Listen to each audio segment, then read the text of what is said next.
How's it going, everybody? Ben with 4x4teardrops.com. Today we're doing a quick walkthrough of a 2022 5x9 XTR. This one has a fair amount, I'd say middle of the road upgrades. So we'll kind of walk through everything now so you can get an idea. So first off, it is the 5x9, which is my favorite size. You have enough storage space. You have enough room in the galley for water, a cooler slide, everything like that. You have the 6.5 feet of interior cabin space, which all the trailers have. Standard features, you got the adjustable coupler up front, dual wheel trailer jack, storage platform. The trailers are insulated in the front and the roof of the trailer, dual doors, Dexter Torflex axles, 30/31 inch off-road tires, load-bearing Jeep-style fenders. You got the rear stabilizer jacks. In the galley, I'll show you some of the standard options as well, but you get the stainless steel countertop, floating shelf. You have storage space for a cooler, all your shore power, everything like that. So to start off, this client went with the A-frame tongue box. So that's gonna be where we put all of the battery components. If you want to run a solar charger, inverter, things like that, everything will go in here. He's just doing a single battery, which I usually recommend. You know, check out how that works for you. You can always add an additional one later. Now you do see this plug on the outside. That's the exterior 110 or 120 volt plug. So sometimes we'll put it in the front here, which I kind of like a little bit better. But you have access, easy access to it there. So if you need to have that exterior plug, you can. He just went with the standard coupler. So just the 2-inch ball, which is more than sufficient. You know, I ran that on my first trailer. It was fine. I did go with the lock and roll on my new one. But, you know, that's something you can add later because it's an adjustable coupler, so you can basically just take those bolts out right there and put on your own lock and roll if you wanted to do it outside of the factory. They did go with the Stargazer window, so that's the updated Stargazer. It's bigger, polycarbonate, stronger. Inside, so this customer went with the Base Plus, which is a really nice option with what you get. So you do get the storage cubbies in here, which if you look, it actually provides the most storage space inside the cabin of the trailer. The cabinets are nice, they look really nice, but if you want more storage space in the cabin, you'd probably want to go with the cubbies. Since he went with the 12 volt power, he's going to have a voltage meter, USB, also a DC plug there. Now you see the power strip. That's because he opted for the inverter option, or actually just to run the wires for the inverter, so we put that in there as well. Standard features, you got those little cubbies, cup holders on each side here. Now he did an additional plug up here. So this is going to be, these are nice because you see voltage right there. You have 2 USBs, then you have a DC right here. This little switch powers everything on. Okay. Front wall dual reading lights, push on. We have a couple different variations. These are my favorite ones. I got different ones in mine. But here are the little cup holders, which just pop up. A little standard feature there. Okay. Since you went with the 12 volt exterior lights outside each door, you got your trailer in lights there. And this is just a vent. So we have one on each side for condensation buildup. That's a standard feature. He opted for the HD roof rack, like a lot of people. So the HD roof rack, you can put a rooftop tent up there. It also looks beefier. There's more mounting points if you want to add anything else. He did opt for the side table, which I really like that. You know, we all have a lot of camp tables, but this packs down really small. I usually just throw it inside the cabin of the trailer, and it gives you kind of, you know, good cooking space. He also opted for the fresh water option, along with what this is here is the shower package.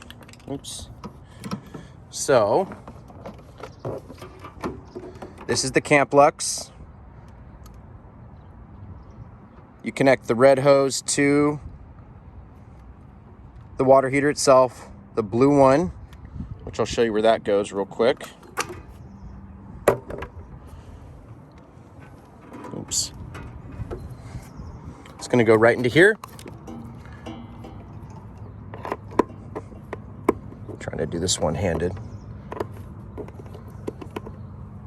Let's see, just like that. Okay. This is your water fill.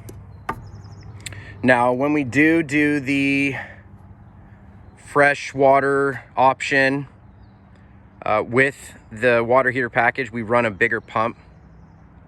So basically, once this thing fires, water goes through there. You got some area for some D batteries underneath here. It's instant hot. So once the water fires through, it's instant.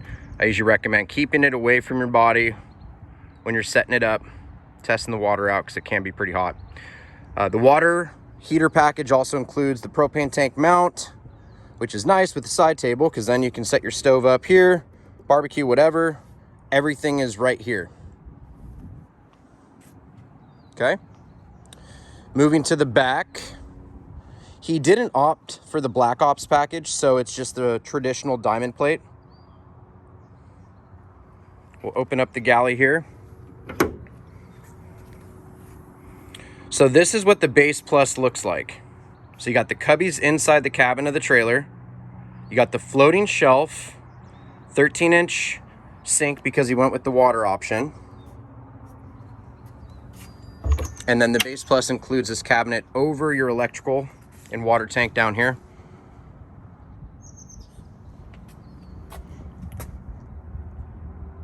Yellow is shore power, so that comes standard.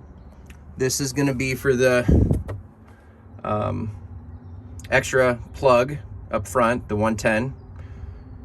The C-Flow, that's the bigger water pump since we're running the shower. And then you have your fuse box if you want to add any additional outlets or anything like that. 10-gallon water tank. Honestly, you can probably fit a bigger one in here, but for, you know, manufacturing purposes, we just do the 10. Onboard charger. And then this is the inverter plug. So if he wants to run an inverter, you basically just plug your shore power into the inverter plug, turn the inverter on, and then you'll have access to 110 throughout the trailer.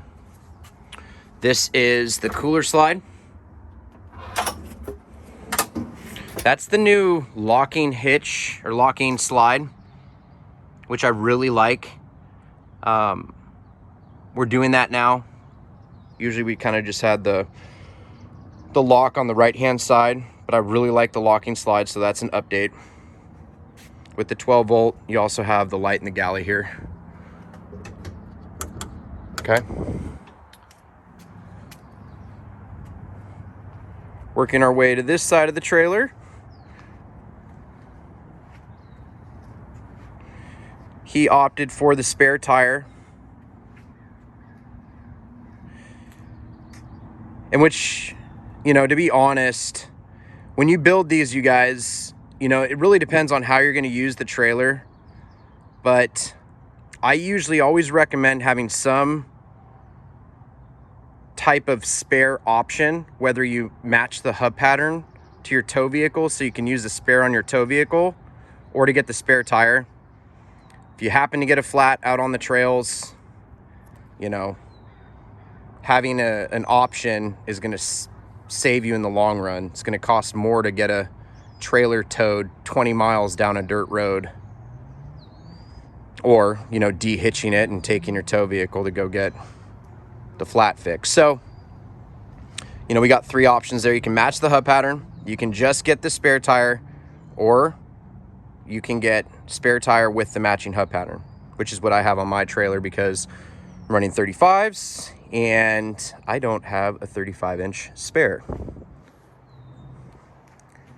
Anyway, this is a 5x9 XTR